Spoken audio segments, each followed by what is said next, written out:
네, 저는 한국의 원자핵공학자 석윤일입니다. 요즘 제가 그 일본 오염수 방류 관련해 가지고 우려 목소리를 많이 내고 있는데요. 이번 시간에 그 원자력 관련된 경제 이야기 저와 함께 나눠보도록 하시죠.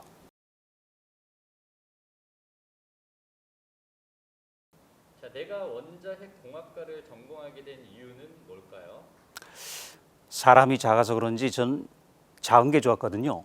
그 당시 제일 작은 것, 그러면서도 볼 수 없는 것, 들리지 않는 것, 그때 그 핵이라는 데 빠져든 게 여태까지 헤어나지 못하고 있습니다. 헥헥거리는 거죠 뭐. 자, 최근 교수님께서 가장 힘줘 말씀하신 내용, 바로 일본 오염수 방류 문제인데요. 현재까지 상황을 보면 일본 정부가 올 봄에서 여름 사이 후쿠시마 원전 오염수 방류를 시작할 계획이라고 밝혔습니다. 먼저 오염수가 무엇인지, 인체에 얼마나 큰 영향을 미치는 건지 설명 부탁드리겠습니다. 일단 말 그대로 이제 오염이 돼 있으니까요. 그 이유는 원전에서 사고가 나고 1, 2, 3호기 그리고 4호기는 저기 이제 저장소에서 이렇게 되다 보니까 연료가 녹았겠죠. 녹았다는 건 거기 있는 유호, 우라늄, 플루토늄 그리고 이제 거기서 분열됐던 세슘, 스트론튬, 이오두 뭐 이런 많은 물질들 그리고 이제 물이 또는 제어 물질이 변화된 삼중수소 그리고 또 공기에서 나온 탄소 14 이런 게 잔뜩 섞여 있는 것이죠. 그런데 이제 원자로에서는 핵연료가 식혀져 가고 있지만 계속 열이 나오거든요. 원자로 꺼졌습니다. 그러면 그 물을 가지고 식혀줘야 되겠죠. 그러니까 지금은 이제 그 물이 많이 필요하니까 바닷물을 쓰죠. 그러니까 일부는 이제 바닷물을 붓고 그리고 산에서는 지하수가 나오고 그 중에 1000톤 정도 하루에 나온단 말이죠. 근데 그 중에 400톤이 발전소 밑을 관통하게 되죠. 그럼 이제 문제가 자 냉각수가 있어요. 근데 고여 있는데 혹시 그 몇 주 전에 사진 보셨겠지만은 그 콘크리트 바닥이 전부 금이 가가지고 그리고 구멍도 뚫려 있거든요.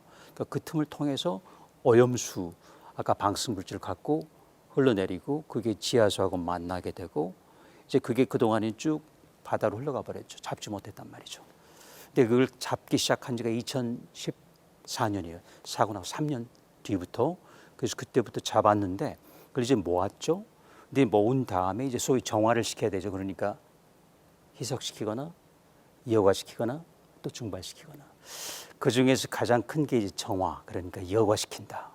필터를 쓴다, 뭐 이온 교환기를 쓴다 이런 방법이 있어요.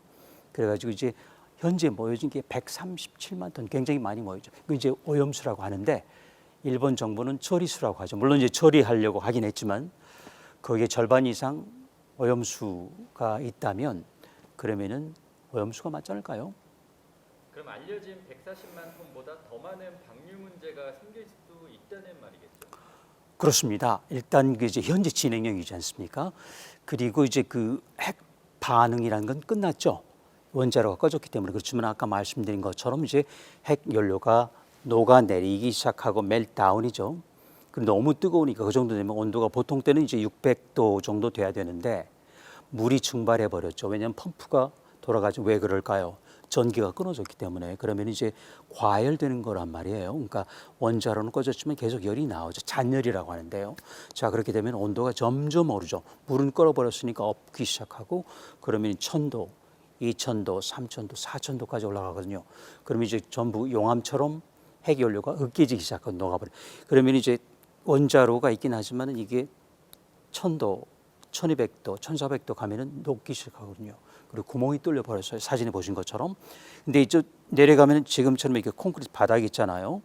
그런데 그 정도 3000도가 넘게 되면은 콘크리트도 녹아요. 콘크리트 한 1200도면 녹기 시작하거든요.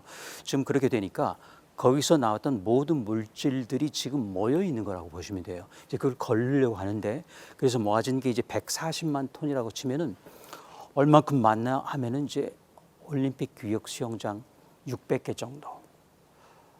우리나라에서 제일 큰 건물 롯데 월드타워 있죠.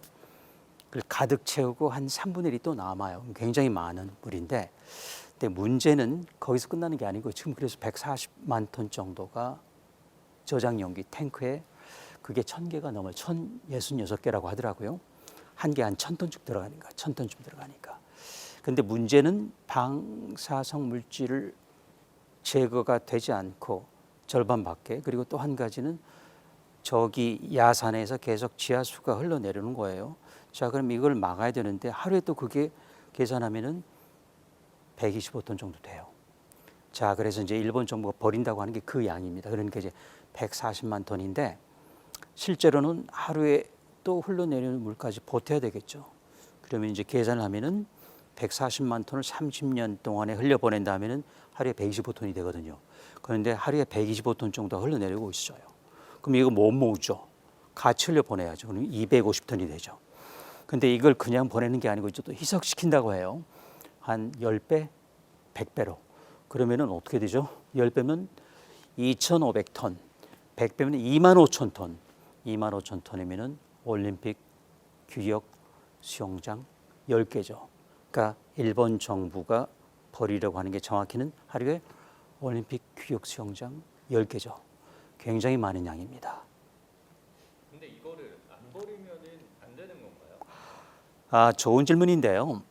안 버릴 수 있습니다. 그 이유는 여태까지 12년 동안 버텼잖아요. 그런데 왜 버리려고 할까요?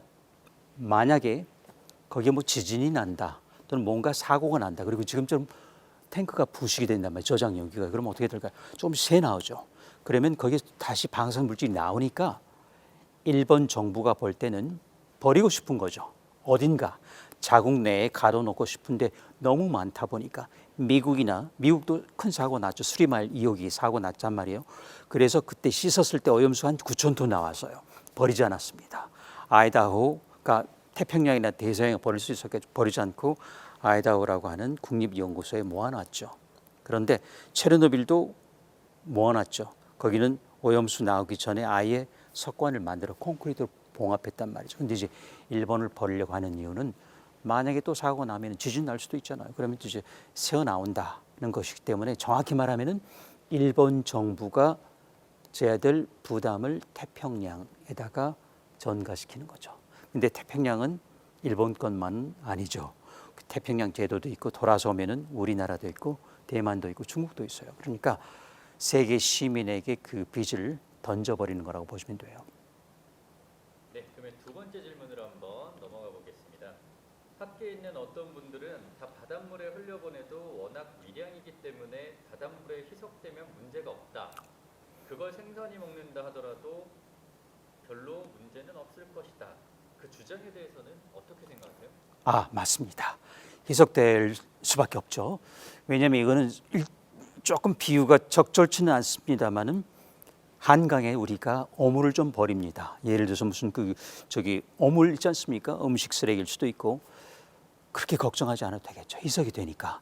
근데 문제는 그 오물의 양이 많다면은 상황이 달라집니다. 거기 이제 몇 삽 정도가 아니고 컨테이너로 버린다. 지금 일본은 컨테이너 몇만 개를 버리는 거죠. 이건 문제가 되는 게 맞습니다. 그리고 아무리 희석되지만은 희석되지 않은 것들이 있어요. 삼중수소 희석되지만 안 되는 것들이 아직 섞여 있단 말이죠. 만약에 일본 정부나 도쿄전력이 주장하는 것처럼 다른 물질들이 전부 없어졌다면 삼중수소만 있다면 삼중수소 물이거든요. 희석이 돼요. 그런데 문제는 없어졌다고 하는 물질들이 처음에 비교했을 때 절반 이상 남아있다면 그것들은 없어지지 않아요. 어디로 가느냐?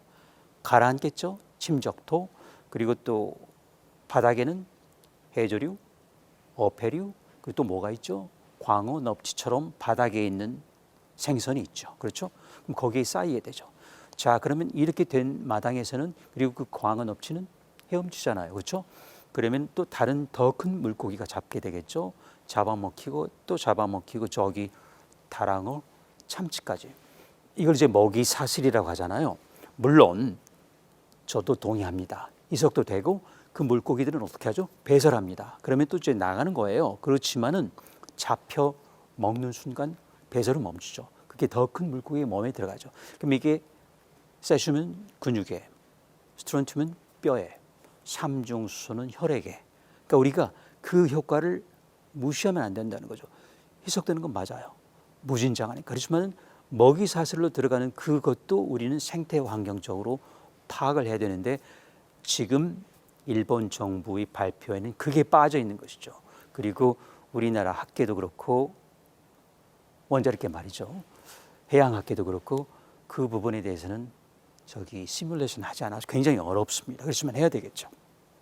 만약 일본 수산물을 먹게 되면 우리나라 사람들이 겪을 피해 수치상으로 나온 게 있을까요? 현재로서는요. 일본 정부가 정확한 초기 자료, 소위 우리가 뭔가 계산하려면은 입력이 필요하지 않습니까? 그런데 뭐가 필요할까요?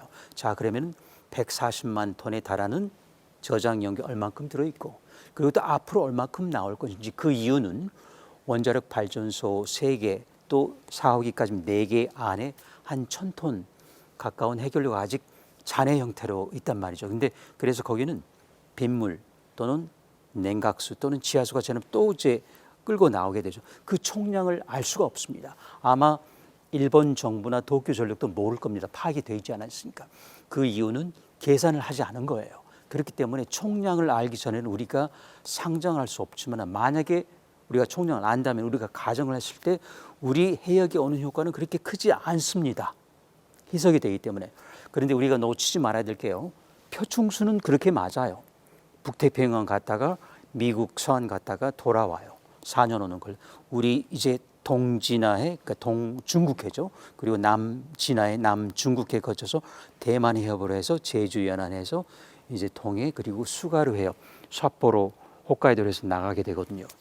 자, 그런데 그거는 이제 4년 걸린다고 해요. 근데 심층수, 그러니까 심층수는 수심 200에서 500m. 그거는 저기 멀리까지 가지 않고 바로 중국 쪽으로 내려갑니다. 그거는 1년 이내에 우리나라 해역에 이제 제주 연안을 통과해서 올라오게 되겠죠. 그래서 거기 부분에 대해서는 또 우리나라 해양수산부도 그렇고 해양과학연구원도 그렇고 원자력연구원도 그렇고 아직 시뮬레이션을 한 적이 없습니다. 단지 돌아오는 그러니까 표충수라고 해야 되겠죠. 위에 있는 물만 했지 아래 물은 하지 않은 것이죠. 그래서 이제 그 부분에 대해서, 그리고 또 한 가지 하지 않은 게 있는 게 태풍이 오지 않습니까? 6월에서 10월까지 뭐 10번, 20번 오겠죠. 그중에 최소한 한 번, 두 번은 한반도 관통합니다. 그렇게 되면은 오는 도중에 동중국, 남중국해에서 태풍을 만나면, 태풍이라는 건 아시죠? 전부 바닷물을 뒤엎게 되는 것이죠. 그럼 밑에 가라앉아 있던 게 이제 떠오르지 않겠습니까? 그걸 이제 품고 오는 것이고, 그리고 이제 비가 돼서 내릴 수도 있고. 그러니까 그런 경우는 항구뿐만 아니고 내륙도 안전지대가 아닌데 이것도 시뮬레이션 하지 않았습니다. 그래서 거기에 이제 문제가 있는 것이죠. 일부에서는 IAEA가 원전 오염수 배출 프로그램을 신뢰한다라는 말이 있는데 동의한다는 얘기도 있어요. 네. 교수님은 어떻게 보세요? 동의했으면 좋겠습니다만 조금 역사를 따져봐야 됩니다. 국제원자력기구가 맞는데 첫 번째 드리고 싶은 말씀은 사고 당시 2011년 3월 11일부터 사망할 때까지 유키야 아마노 사무총장은 도쿄대학 법학 교수였습니다. 사고 직후부터 아마도 19년까지로 기억하는데요. 그동안에 쭉 해양 방류가 최선이다라고, 제 기억은 2015년에 국제원자력기구 보고서가 있습니다. 그때 벌써 해양 방류를 하라고 권고를 하는 형태를 취한 겁니다. 그 보고서가 있거든요. 그리고 한술 더 떠가지고 거기에 우회 계통을 만들어가지고 양이 너무 많으니 일단 좀 버리고, 그리고 그러니까 그 말은 뭐냐면은 잘 알려지지 않은데요. 지금도 사고 이후부터 지금까지 계속 버리고 있다는 것이죠. 그게 아까 보세요. 1000톤 중에 400톤이 지나갑니다. 그럼 지금 100톤 정도씩 모으고 있잖아요. 그럼 어디로 갔을까요? 나머지는요. 300톤 가까이. 연안 바다로 간 거죠. 그래서 그거를 우리가 유추할 수 있는 보고서가 2015년에 나와 있어요. 그래서 우회시키는 것도 나와 있고요. 그래서 이제 그렇게 됐으니 갖고 있다가 보면은 사고 나지 않겠느냐, 지진 나지 않겠느냐. 그러면 버리는 게 좋겠다. 국제 안전 기준에만 맞추면 되겠다. 그게 국제원자력기구의 결론일 텐데요. 앞으로 보고서가 2개 더 나올 겁니다. 보고서 결론은 다 정해진 거죠. 왜냐하면 벌써 2015년이니까 8년 전에 그렇게 했다고 하는 저기 기관이거든요. 그러니까 쉽게 말하면 고양이한테 물고기 준 거죠. 그러니까 지금 필요한 건 검사인데 변호사한테 맡긴 거예요. 그럼 판사는 벌써 결정 내린 거나 마찬가지고, 그리고 판사는 누가 하느냐? 일본 원자력 규제위원회가 하는 겁니다. 국제원자력 기구가 아니에요. 국제원자력 기구는 권고하는 것뿐이죠. 근데 그 권고 사항은 2015년에 벌써 나왔다는 것이죠. 그렇기 때문에 우리가 좀 더 기다리더라도 결국 똑같은 결론이 나올 것이다. 단지 국제원자력 기구는 눈치를 보고 있는 것 같습니다. 우리나라는 당사자로서 우려뿐만 아니라 인류의 구성원으로서 합리적인 결과가 이끌어지도록 노력을 해야 할 텐데요. 어떤 것들을 할 수 있을까요? 좋으신 말씀인데요. 일단 우리는 물론 우리 전역 박상 걱정이 최우선이죠. 자, 그렇지만은 우리나라는 어떻게 돼 있죠? 일본에 가장 가까운 나라입니다. 그리고 태평양 제도 국가도 있긴 하지만요, 목소리를 낼 수 있는 유일한 국가이기도 하고요. 미국도 내지 못합니다. 그 이유는 일종의 미국은 원죄가 있죠. 1950년대, 60, 70년대까지 수백 번의 수소탄, 원자탄 실험을 해가지고 태평양을 초토화시킨 나라죠. 섬이 없어지고 그랬지 않습니까? 그렇기 때문에 일본이 방사성 물질을 버린다, 오염수를 버린다 할 때 딱히 할 말이 없을 거라고 봅니다. 그리고 또 하나, 국제원자력기구에 미국하고 일본의 분담금이 3분의 1입니다. 우리나라는 2%가 조금 넘어요. 물론 이런 말씀드리기 쉽지는 않지만은 그럴 경우에 과연 국제원자력기구는 공평하게 벌써 운동장이 기울어져 있지 않습니까? 그래서 제가 드리고 싶은 말씀은 이런 상황에서 우리나라가 우리 저녁 밥상 첫 번째 중요하죠. 그런데 일단 나가게 되면은요, 막는 거는 천재가 아니면은 불가능합니다. 그 이유는 온갖 구멍이 뚫려 있기 때문이죠. 물론 방류돼 가지고 4년 만에 올라오는 표층수 있죠. 그렇지만 1년 내에 오는 심층수 있죠. 그리고 태풍이 있죠. 그리고 게다가 선박, 대형 선박이 문제인데요. 후쿠시마 현까지도 많이 갑니다. 거미줄처럼 왔다 갔다 해요. 가면은 대형 선박은 컨테이너 풀어놓죠. 그럼 배가 기울거든요. 그러면 거기서 물을 집어넣어야 되는데 수돗물 넣을까요? 바닷물 넣죠. 그 바닷물은 오염돼 있죠. 그 바닷물을 가지고 오지 않으면 배가 기울어지니까 뒤집어지게 되는 것이죠. 그래서 오다가 공해상에서 풀고 또 넣어야 되는데 그게 문제가 있는 것 같아요. 자, 공해상에 사니까 굉장히 위험하지 않습니까? 왼쪽, 오른쪽. 자, 그런데 방사성 오염수를 버립니다. 오래 기다릴 수가 없죠. 집어넣어야 되니까. 그러니까 버린 상태에서 또 집어넣으면 결국 또 들어오는 겁니다. 굉장히 위험하기도 하고요. 그래서 많은 경우에 서류상으로만 거기서 버리고 그냥 갖고 들어오는 거예요. 제주항, 부산항, 묵호항, 뭐 저기 속초항까지 가겠죠. 자, 그러면은 이제 해양수산부에서 나와가지고 검역을 하죠. 검사를 합니다. 그런데 이게 양이 많아요. 1000톤, 10,000톤 가거든요. 그러면 글쎄 몇 병쯤 뜰까요? 떠서 하는데, 근데 이거를 해독하는데 보름이 걸려요. 그러면 어떡하죠? 이 배를 보름 동안 잡아놓을까요? 못 잡죠. 배는 갑니다. 그래서 바로 해류하고 상관없이 어류하고 상관없이, 어류도 이제 또 올 수가 있죠. 왜냐하면 이제 1년 기다리지 않습니다. 울타리가 없으니까 그냥 언제든지 올 수 있죠. 대표적인 고등어라고 합니다. 은갈치가 있고요. 그래서 그러면은 1년 이내에도 또는 며칠 만에도 또는 한나절 만에도 올 수 있는 가능성이 있기 때문에 일단 방류가 시작되면, 투기가 시작되면 그 다음부터는 막을 수가 없다. 이제 물론 수입 제한 풀지 않고 그리고 원산지 확인되겠지만 원산지는 둔갑하죠. 지금도 횡행하고 있습니다. 그리고 또 하나, 예를 들어서 참치를 잡죠. 먹이사슬로 올라가서 이제 어떤 뜨거운 점, 열점에서 흡수된 그런 이제 그 방사물질을 갖고 있겠죠. 자, 우리나라가 어선이 잡으면 국산 참치죠. 러시아가 잡으면 러시아산이에요. 이거는 검역 대상이 아닙니다. 그렇죠? 그리고 후쿠시마에서 잡았습니다. 가공을 삿포로에서 하면은 삿포로산이 되는 거예요. 오사카면 오사카산이 되는 겁니다. 막을 수가 없습니다. 그래서 유일한 방법은 방류, 이 투기를 막는 건데, 아쉽게도 우리나라 정부 또 우리나라 대통령도 그런 의지가 없는 것 같아서 아까 말씀드린 대로 우리나라가 유일하게 우려의 목소리를 내고 법적인 조치를 취할 수 있고, 그리고 지금 30년 동안 버리지 않습니까? 이게 어떤 시기죠? 우리가 30년 동안 탄소 중립을 위해서 어떠한 기후 변화를 초래할 수 있는 섭동 이런 걸 주면 안 되거든요. 근데 이거는 태평양에 대한 굉장히 큰 섭동이죠. 방해가 되는 거예요.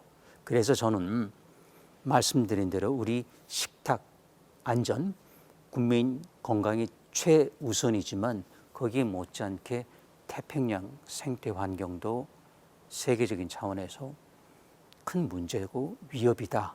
그렇기 때문에 우리 대한민국이 앞서 나가야 된다. 이런 말씀을 드리는 것이죠. 그 일본 오염수 방류 문제를 좀 국제적으로 대응할 수 있는 방법은 없을까요? 있습니다. 최소한 우리나라보다 더 열심히 숙제를 사실 우리나라는 강 건너 불 보듯이 그냥 있었거든요. 뭐 그냥 팔짱 끼고 가만히 있었는데 12년을 호송세월한 거죠. 그렇지만은 태평양 연안 8개 나라, 거기에는 호주, 뉴질랜드가 들어갑니다. 이 나라들은 각국의 해양과학자, 원자력공학자 전부 5명이 있습니다. 해서 조사를 했습니다.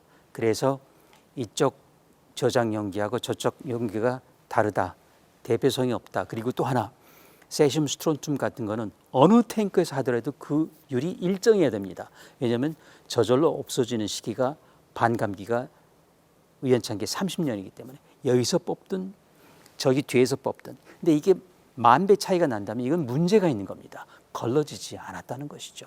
그래서 그런 숙제를 했기 때문에 우리나라가 버겁다면은 그 나라들은 준비가 돼 있거든요. 그래서 합동으로 해서 일본에게 출구 전략을 주는 겁니다. 먼저 저장 용기 지어라. 돈이 없어? 우리나라가 지어줄게. 일주일에 하나만 지으면 돼요. 1,000톤 들어가거든요. 일주일에 하나면은 18년 버틸 수 있습니다. 왜 18년이냐? 지금 12년 됐잖아요. 18년 가면은 정화하지 않고도 저절로 양이 절반으로 이게 방사성 물질이라는 게 저절로 줄어듭니다. 세슘 스트론튬이 30년 되면은 앞으로 18년 더 기다리면 절반이 돼요. 절반은 굉장히 큰 차이입니다. 삼중수소는 8분의 1로 줄어들어 없어지는 거나 마찬가지예요. 18년만 기다리면. 그래서 왜 버리느냐? 출구 전략을 마련해 주고요. 땅이 없다? 귀한 곤란구역 많이 있습니다. 야산도 있고요. 거기 왜 못해요? 지금 1,000개 채워놨는데 2,000개 하면 안 되나요? 거기 인공호수 만들어가지고 부으면 안 되나요? 그러니까 출구 전략 주면서 우리는 그런 태평양 연안 국가들하고 제휴를 해서 국제해양법을 저촉했기 때문에 거기에 위반됩니다. 3가지나 어떤 3가지냐? 생태환경 파악 영향평가 안 했습니다. 전체 태평양을 해야 되거든요. 북태평양 정도는. 근데 어디까지 한지 아십니까? 남북으로 470km, 동서 250km 밖, 그리고 그 바깥에 갔더니 깨끗하다. 글쎄요, 저는 일본 정부 믿기 힘들어요. 도쿄전력. 왜냐하면 제가 그 2011년 3월 사고 났을 때 전부 원자로가 녹았을 것이다. 6달 동안 버텼어요. 아니라고. 녹았잖아요. 그렇죠? 그런 정부, 그런 전력회사이기 때문에 믿지 못한다는 것이죠. 합리적인 의심이에요. 저는 그 괴담을 퍼뜨리는 게 아니고요. 자, 그렇다면은 우리가 의심을 한 다음에 출구 전략을 주고 첫 번째 숙제 안 했죠. 생태 환경 북태평양 안 했습니다. 그 다음에 인접 국가 이웃 나라들에게 양해를 구해야 됩니다. 어디 그 일본 총리가 와서 양해 구한 적 있습니까? 오히려 우리 대통령이 사실이 아니기를 바라지만 우리 국민을 양해시키겠다는 것, 그게 사실이 아닐 것입니다만은 그런 점에서 일본 정부 양해 구하지 않았습니다. 3번째가 뭔지 아십니까? 이 방법밖에는 대안이 없다. 그럴 때는 방류가 이루어질 수 있습니다. 국제해양법에서. 국제원자력기구는 그런 규제기관이 아닙니다. 핵 사찰은 하지만 원자력은 진흥하는 기관이에요. 태생이 원자력 진흥기관입니다. 그러니까 아까 말씀드렸죠. 검사가 아니고 변호사라는 거죠. 그러니까 우리가 어떻게 검사 역할을 기대합니까? 그렇죠? 그러니까 잘못된 거라서. 그래서 저는 국제원자력기구가 아무리 어떤 보고서 쓰더라도 믿지 않는 거라는 거죠. 벌써 2015년에 답을 줬는데 일본 정부에 방류하라고. 그래서 합작으로 소위 방류 정지, 임시, 구제 이런 거 할 수 있어요. 일종의 그 가처분 신청이죠. 가처분 신청을 하면은 비교적 빠른 시간 일단 멈추게 됩니다. 그리고 또 일본 정부 도쿄절 자료를 요구하고 또 이제 그 소송이기 때문에 재판을 거치고 시간을 벌 수가 있겠죠. 그동안에 반감기 때문에 줄어드는 거예요. 아마 그거는 몇 달은 아니고 몇 년 가겠죠. 시간을 버는 거고. 그리고 그동안에 또 하나 좋은 일이 일어납니다. 좋은 기술들, 지금 알프스라고 하는 정화기가 문제가 있거든요. 일본은 다 걸렸다고 하는데 문제가 있습니다. 왜냐하면 세계 최고 기술을 안 썼습니다. 자국 내 히타치 기술 써서 이두 기술 쓴 거죠. 그리고 양이 많습니다. 그런데 세슘을 없애고 싶다. 가장 문제가 되는 우리나라 기술이 최고입니다. 스트론좀 없애고 싶다. 미국 기술 최고입니다. MIT가 개발했거든요. 4년 전에. 플루토늄 없애겠다. 미국이 최고예요. 삼중수소 없앨 수 있습니다. 캐나다가 기술을 갖고 이런 최고 기술을 쓰면은 지금 있는 것도 정말 정화가 되지 않겠습니까? 그런데 그거 다 집어치우고 그냥 바다에다 버리겠다. 그렇기 때문에 해양법을 3가지나 저촉하고 있다는 것이죠. 그래서 우리가 제소를 할 수 있습니다.